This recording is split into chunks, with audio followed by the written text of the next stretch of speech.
Hi everyone. In this screen recording, I am doing some quick exploratory data analysis on a supply chain disruption data set. I am working in a Jupyter notebook inside VS Code. I like this setup because I get the functionality of VS Code and I can split my work into separate cells so the output is easier to follow. To start, I import pandas and load my CSV file into a data frame. You will notice I do not use a URL path variable here because the file is already stored locally in the same folder I am working in. Right after loading it, I preview the first few rows. I also skip the print statement because the notebook output looks cleaner when I just call head directly.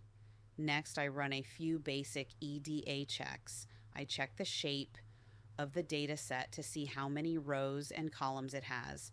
Then I check the data types so I know which columns are numeric and which are categorical. After that, I look at summary statistics for key numeric fields, and I also check for missing values.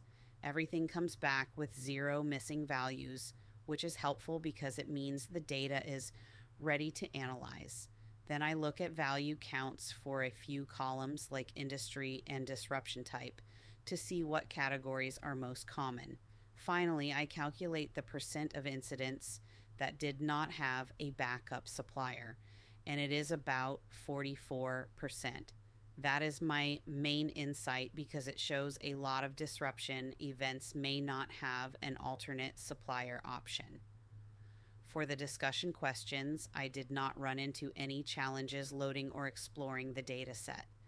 And in a real world context, that backup supplier finding could help organizations prioritize resilience planning, like building alternate sourcing options or focusing mitigation efforts on high risk commodities and severe disruption scenarios.